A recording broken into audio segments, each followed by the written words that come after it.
Hello everyone! Welcome to the channel update for March. I hope everyone's February went well.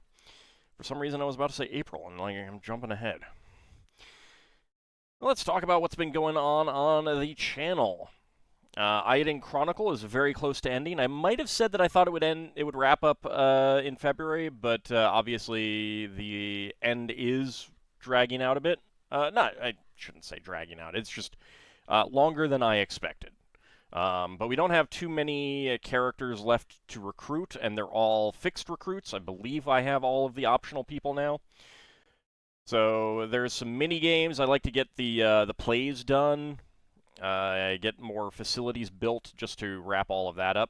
There are some mini games that I don't think I'm going to finish and like get the achievements for. I did a whole bunch of Eggfoot racing, and it got to a point where I was like, I'm going to have to put in like another 10 hours into this to get the actual achievement. I don't know that I want to. Because it really is just like wait 5 minutes for the race to complete. Actually, it's not even that. It's shorter than that, but still. Then do it all over again. Breed the egg feet together to get them to be better, and then erase them all, and then keep getting more. So you can just you need a bunch of S tier ones. Some changes that I would make, I think, is I would probably double the number of races that they can do, so you can get a bunch of items, especially the higher tier items in the races. And I think like every time you breed two together, even if you don't do the like double the number of races, every time you breed two together, they should get one more race and one more feed out of them, so that they get a lot better. So you start out with like 9 races and 6 feeds.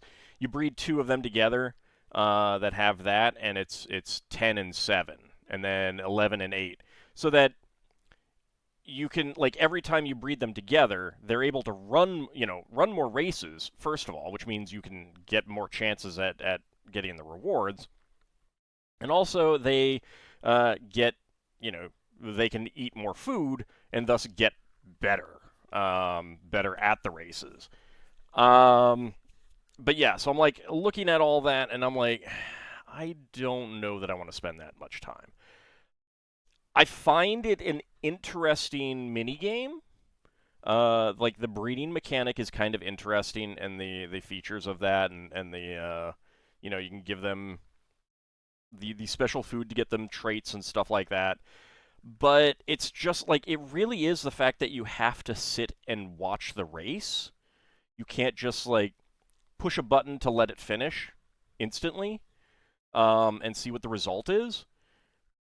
That alone, like if that was a thing that they put in, right there, you'd cut out like 2/3 of the amount of time spent on that minigame.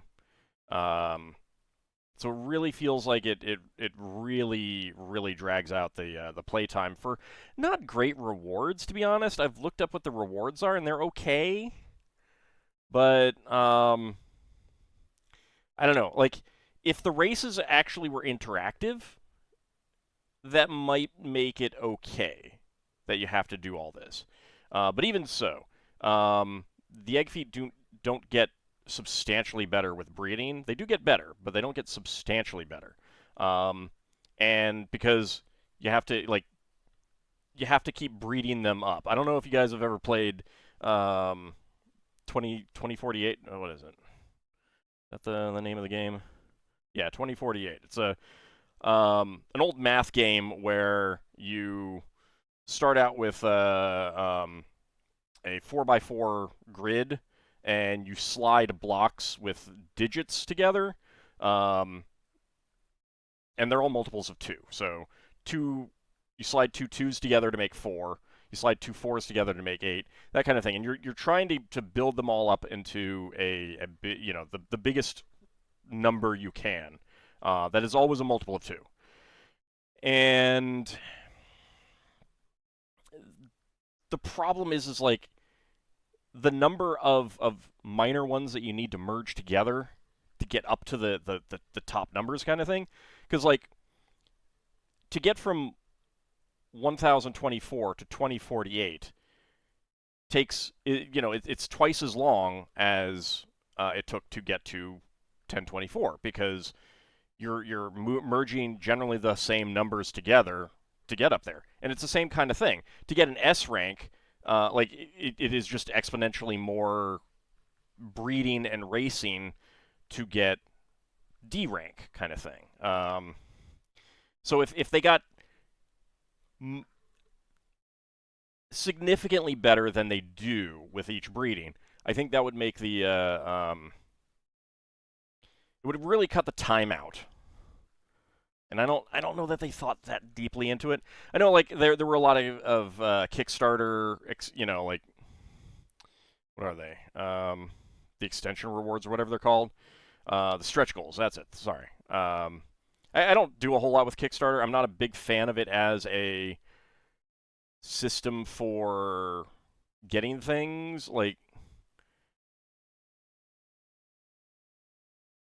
I don't really care about stretch goals, for one thing. Like, I think that's a bad way of doing it. I understand how it works, and I understand how it works to incentivize people to join in. I mean, obviously, like, if something has a $1 million initial goal, and you're like, oh, hey, I love this thing, or I love the people involved in this, let me go see their Kickstarter. Oh, goal of 1 million, they're already at 1.2 million. Oh, I guess I don't need to support it anymore. I can understand that. And thus with stretch goals, it's like, oh, they hit their 1 million, they're at 1.2. They need another 100,000 to hit another stretch goal. Well, okay, now I have an incentive to participate. So I understand the psychology behind that, but the fact that then you have to keep adding on more stuff, and it's like scope creep and bloat to a certain extent, like project bloat. And I don't like that. If it's like, if they had done something like, we'll make a whole new game, we'll make a sequel to it if we hit this additional stretch goal. I mean that's a decent stretch goal because it's not really scope creep or project bloat because you're not adding more things to the initial project. You're saying we will do this project and then we will do another project. They got to finish the first one before they do the second one kind of thing. So I don't know. It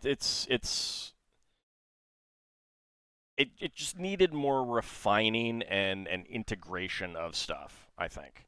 Um, and maybe a bit more playtesting. Maybe that's the thing is there just wasn't enough playtesting of some of these additional side elements that they did that were stretch goals. I don't know. I didn't really follow the project, and all of this is like it's all like we're talking on the margins of a score. It's already like it's a good scored game. Like I mean I would put it as a highly scored game kind of thing. Um, so we're talking about like ultimately, if you're giving it a score of 1 to 100 kind of thing, we're now talking about the difference between a couple points on that scale as opposed to somewhere but the difference between a 50 and an 80 kind of thing. It's more like we're talking about the difference between 81 and 84 kind of thing. So it's like, and I mean it is all extra stuff that you don't have to do. um So I don't know, just it's. I'm not complaining about too many of the core mechanics of the game. So just it's more like quibbles rather than big complaints. Anyway, that will be wrapping up. I will probably have a number of thoughts on the game itself when I finish it. When the credits are rolling and stuff like that. The other game, of course, is Final Fantasy X. We're close to the end. I could wrap it up like I was doing some recording for today. I could just record a few more episodes and be done today too. But there is side stuff that I'd like to do. Super bosses that I would like to fight, that sort of thing. So that that's what I got to work on now, and that's going to be a lot of off-screening, a lot of off-screening. So we'll see about that. But yeah, so that may wrap up this month, but probably closer to the end of the month if it does. I mean, kind of it depends on how much I decide to actually record versus off-screen. I don't know. Iodine, that I think is going to be wrapped up within the next couple weeks, for sure. I don't think we're going to get much past the middle of the month, if that, for Iodine. I do know what I'm going to start next, as well. So do look forward to a new LP slotting in there. Over on the streams, we've got Dragon Quest II, which should be wrapping up tomorrow. I may not fight do all of the post-game fights against the super boss, basically the Wish Dragon, Shenlong. I don't know that I will do that. Partly because I did that with 3. It's the same guy. Yeah, I got different powers and I got different abilities, but it's the same guy. And it's kind of the same rewards. So, I don't know. We'll see. I should go look at the rewards and actually see what they actually are, and decide how many of those I want to show off versus how much of them are like, kind of thing. I did get the final Tombola, and I hate it. I hate it so much. The equipment that you can get out of it is really good, but the number of actual orbs in there, I swear there are more ultimate orbs in there than any of the other non-bottom tier, 4th rank or whatever it is. I hate it. I hate it so much. I think the episode that went up today is where I did some of that. Maybe it was yesterday too. I don't know. But yeah, so I did a bunch of that, and I'm just like, I hate that. It's so bad. It's so bad. It is so hard to get the actual rewards you want. It really, really is. It sucks. Anyway, that is our Monday streams. When that is wrapped up, which I may actually end up finishing it fairly early tomorrow on Monday, and decide to start the next stream, or I may just say, all right, a little bit of an early stream. I don't know. Depends on when I finish it, when I wrap up. There's still some other post-game stuff to do, though. Then Wednesday and Friday, we've got Lego building. If that streaming computer cooperates, it's a different one that I do the Dragon Quest and the Monday and Saturday D&D streams on. It's got old equipment in it. It's the old computer that I used to do recordings on that has some issues. And I thought that by swapping some hardware around, that would take care of the issues. Maybe not. Seems like no. So yeah, it's not ideal. The video driver likes to just randomly crash. It's not related to stress. It's just sometimes it just decides to crash.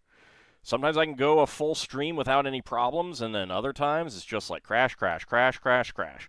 And it's not like the computer is crashing; it's the video driver, which just means the stream is getting interrupted, audio-wise and video-wise, and it's resetting various things and making things look bad and just setting me off my pace kind of thing. And this is the best time right now, absolutely, to get new computer equipment if I wanted to replace some stuff in that. It's not the best time. Luckily, it's an old computer, so I wouldn't be getting top-of-the-line stuff anyway. I'd probably be looking for a used video card if I decide that I need to go that route. And a viewer has offered me an old video card as well that I may take them up on that offer if this continues. But yeah, that computer, it's just giving me headaches. It's very annoying. Every computer these days is giving me headaches. Just stop having issues, computers. How dare you? How dare you? My DOS machines didn't have these many problems. It's almost like computers are more complex these days. I don't know. It doesn't seem like that should be it though. So after Lego building, of course, Saturdays are still Spelljammer. Having lots of fun with that. I finally did get the party to go take on a dragon, so looking forward to that. I was hoping that they would get to the actual start the dragon fight yesterday on Saturday, but didn't quite get there. So next week they will definitely be facing a dragon. So if you want to see the party members get completely and utterly slaughtered by a dragon, and players, if you're watching, I'm totally lying about that. Fingers are not crossed or anything. Do tune in next week. Over on Zerfall's channel, we are playing Illusion City, which is on the MSX. An interesting JRPG set in near-future Hong Kong after a kind of a, like, mystical upheaval has, I think, just affected Hong Kong. It didn't seem like the rest of the world it was affected by it. It's all we're all doing it's all localized to Hong Kong, but it's kind of your standard mystical stuff going on in kind of semi-dystopian future single city type thing. Semi-cyberpunk kind of thing. I can't think of anything off the top of my head, but I know I've watched, a number of anime movies based in that, on that kind of premise. And probably from around the same time period. I think there was just, something in the water that was making people do that. It's like kind of Ghost in the Shell, but with demons and monsters. Sort of. Not quite as cyberpunky as Ghost in the Shell. But anyway. Demon City Shinjuku. I think maybe that's it. I haven't seen that in forever, but I think that's the one that I'm thinking of. Anyway, it's pretty fun. We have no manual, so we are experiencing a lot of things blind and surprising ourselves. The favorite thing was when we finally tried out one of the powers and then realized that it boosted our power level with our magic. And then, one-shot at a boss. Oh, shoot, dang! We should have been doing this forever. But yeah, check that out. That's a lot of fun. We are ongoing with that. I think he gets up 3 episodes a week for that.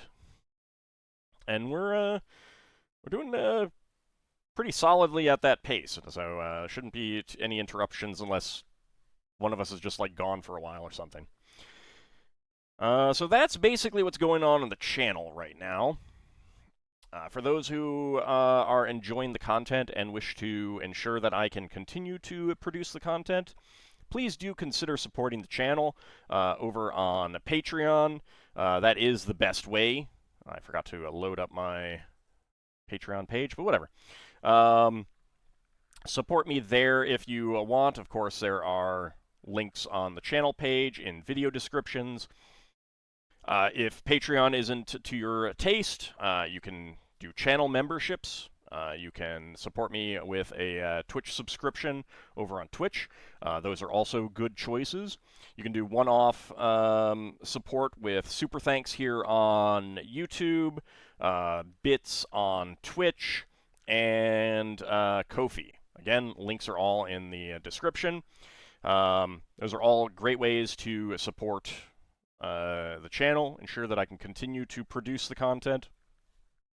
If, like many people, you are facing a bit of a financial squeeze, that is okay. I understand. I'm in the same boat. But that's also one reason why it's important, if you can support, to support myself or others. But if you can't, please do watch the videos fully. If you have something to say, please leave a comment and leave a like.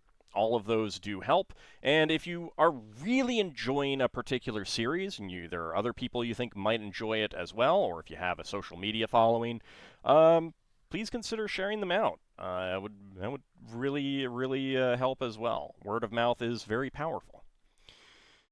All of that does continue to ensure that I can continue to produce the videos and the streams. Names of Patreon supporters are scrolling by on the bottom of this video, and it does mean a lot that you guys are willing to support me. And many of you have been supporting me for years, many years. We might be coming up on 10 years now for my Patreon, I think. So that's amazing. That is amazing. But it really does mean a lot that you guys are willing to support me and like my content enough to actually do so. So thank you very, very much. And I will definitely look forward to seeing you in the comment sections and the video descriptions. The comment sections and Twitch chat. That's what I meant. And over on Discord. So please do join the conversations. It really does mean a lot, and I do enjoy reading the comments and actually interacting with people in all three of those mediums. That's basically it with the channel. Outside of the channel, many of you know that for a very long time I have been doing a deity project for Dungeons & Dragons. The first one wrapped up, and I'm on to the second one. We are working on the Greek and Titan deities, and eventually Roman deities as well, just kind of like merging them all into not a single pantheon per se, but a kind of a branching set of related pantheons. And the entry this month is Koios, the Sinister Sophist.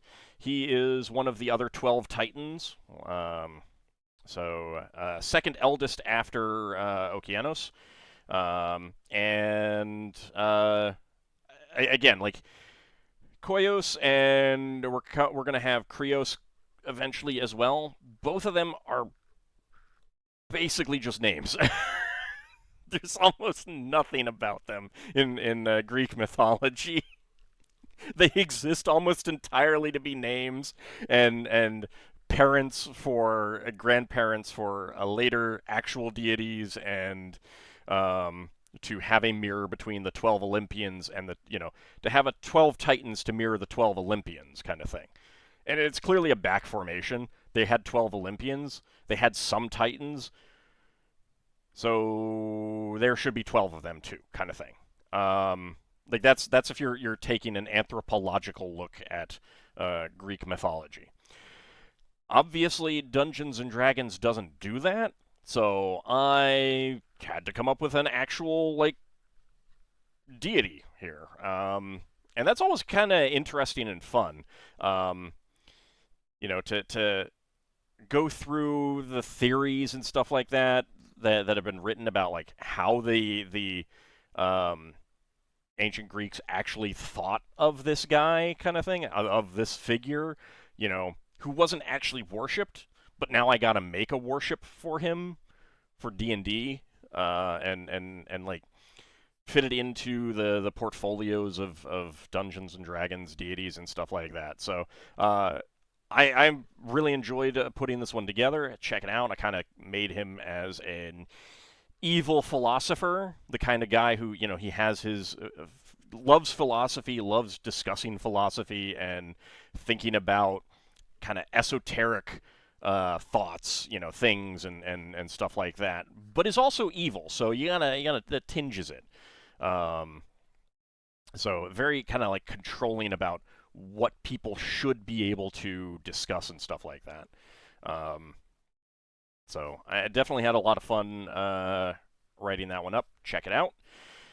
If you're into a D&D, it is written for 2nd edition, but other than the actual rules portions, it's usable in any edition or any role-playing game. So do check that out. That is what's going on the channel. Before I wrap up the video, there are some events happening in the world that I do think should be mentioned. As I'm sure most of you are aware, probably all of you, my country decided to bomb another country, along with Israel. Well, my country and Israel decided to bomb another country, Iran, past couple days, completely illegally, and that's incredibly terrible. The stories that I'm hearing about, like a school that got hit and children being killed, is disgusting. All in the service of a narcissistic insurrectionist who is not legally allowed to be president in the first place. Uh, it's very clear that he is not a legitimate president for that matter. Like, the Constitution says that he cannot be, just as much as if he were born not an American citizen. Not, just as much as if he were 22 years old when he were elected. These are flat requirements. You cannot be an insurrectionist. He was an insurrectionist, and yet he's president because our Supreme Court said, ignore the Constitution. So, and he has decided to illegally bomb another country. If you're an American, please contact your representatives, your senators, and let them know that you expect punishment for that. He should be impeached. He should be removed from office. Then ideally tried for taking us to war illegally. I would like to see him go to The Hague, because that's where you go when you do illegal wars. It is incredibly, like, he's been doing many, many, many illegal things. Practically every day, there is some new impeachable thing. There are few things worse than starting an illegal war. And, of course, that's just one of the things that he has done.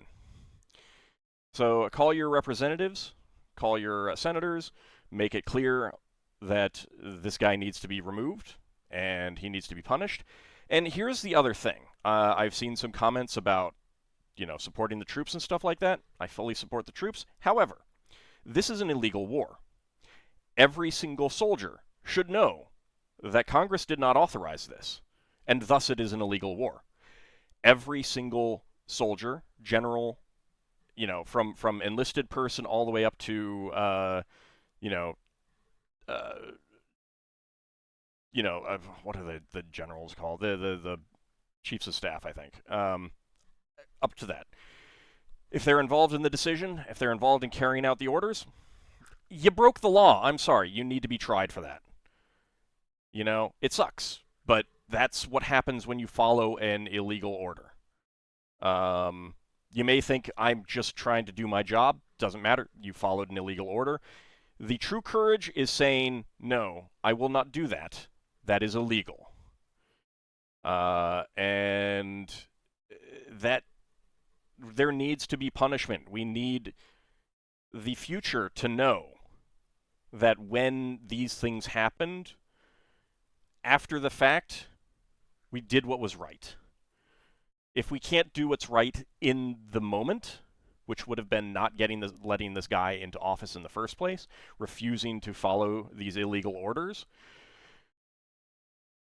then after the fact, you should punish the people responsible. There is no other recourse. It's like, the best time to do the right thing was when the event happened. The second best time to do the right thing is now, kind of thing. We didn't impeach Donald Trump last year. We didn't impeach him earlier this year, and remove him from office. Those would have been the right times to do it before he could have started this war.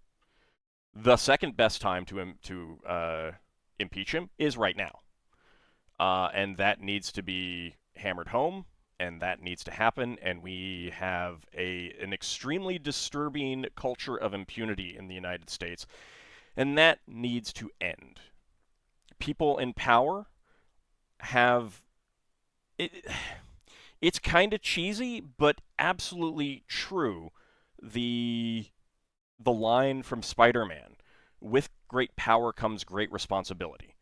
100% true. It is a very simple statement, but also crystal clear in its truth. And we have a culture of with great power comes no responsibility.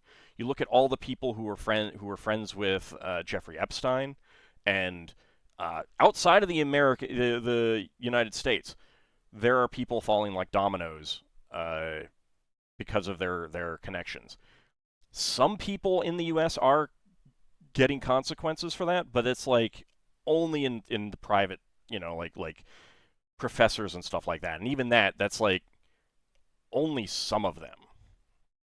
Whole swaths of other people in the United States have been friends with this guy, knew what he was doing, or at least should have suspected, should have known.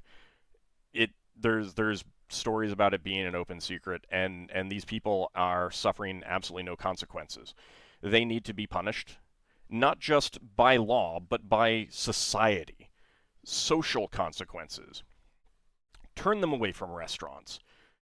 Do not be friends with them. Do not give them the benefit of the doubt. Do not give them social grace. They don't deserve it. And that's something we need to get back to. Shame is very powerful, and we have a culture right now that doesn't feel shame, and that needs to change. It's how you get Donald Trump. It's how you get Jeffrey Epstein. It's how you get all of the people in their orbits being perfectly okay to do all these things. And all the people who should be standing up and saying, no, enough is enough, not standing up for it. And that must change. We are all individuals. We have very little power individually. But like a union, the people of America have great power when they work together. So I'm asking every single one of you who is an American, obviously if you're not an American, you got your own issues to deal with, your own countries to vote in. You can't vote in my country. And there isn't any. There isn't any illegal voting. The number is so tiny. So tiny. Anyway, if you are an American, make sure you're registered to vote. Get out and vote in the primary. Vote in the general. If you have any special elections coming up, make sure that you are voting in that. And then do that year after year after year after year. Go to your grave saying, I wish I was living just a little bit longer to cast another vote. You know? Go to your grave saying, thank God I voted every time I could. You know? And if you're coming to it late, thank God I got involved then and not later. Kind of thing, you know? Fewer things are more important in a democracy than voting. So please, please, please, please vote. Never think your vote doesn't matter, because it does. It so does. And that is one thing, like, try as they might. And that's the thing. There are a lot of people out there trying really hard to get you to not vote. If your vote didn't matter, they wouldn't give a shit. They would not give a crap. There would be no voter suppression. Because why suppress the vote if it doesn't matter? But they do try to suppress the vote. The Republicans, that has been one of their goals for my whole life. And I'm older than many of you. Not all of you, obviously, but many of you. And that's been that was my father's life, too. Suppressing the vote. They wouldn't do it if it mattered. Like, if voting didn't matter, they wouldn't be trying to suppress the vote. That's how you know voting actually does matter. So get out there. We got an election this year. We got primaries, coming up very soon, depending on where you live.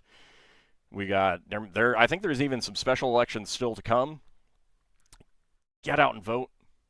look at who's running, make the best choice that you can, and don't feel bad if you vote for someone who turns out to not be great. You know, it's that is the motivation to then be like, next time I'm gonna, then we're not gonna vote for him again. It happens. Some people are very good at hiding who they are. Um, just on the Democratic side, I know that Kristen Sinema, who is no longer in office at least, John Fetterman in Pennsylvania, in a lot of ways, there may have been signs, but sometimes it's hard to see all the signs if they are there, and some people actually are two-faced about it. The thing though is that most politicians aren't. You can actually figure out where they stand on most issues. At least the big ones that they actually care about and stuff like that. You can figure that out, and it's oftentimes not too difficult. Some of them really do try to hide it, but like the whole idea of like all the politicians lie and all of them are duplicitous and all of them, are against you and stuff like that is actually completely false. Most of them are pretty easy, like maybe not easy, but you can tell whether they will, do certain things that you hope that they do and stuff like that. Certain things that they say they will do and stuff like that. It's like if you actually like step back and study them across the board and stuff like that. And I mean, if there's a crummy one in office, it's a great thing about democracy. You can kick them out next election. It is a great way to clean house, and you don't have to worry about them ever again. So that's the key. And if you get a bad one, or if the rest of the people in your community vote for someone else that you don't think would be good, just remember that election is now done. Look to the next one. And work on that next one. Always be looking to the next one. So with that, it is the end of the channel update. Things are getting scary, but I'm here to give you entertainment and distraction for some hours every week. Some number of hours, depending on how many of my videos and streams you watch. So please do tune in and give me the likes, give me the comments, support me on the Patreon and YouTube and Twitch and everything else like that if you can. It really does mean a lot, and I will continue to produce content that can distract you for a time from the terrible goings-on around us. And I hope that you guys have a good March, and we will be back in April for another channel update. See you then, everyone.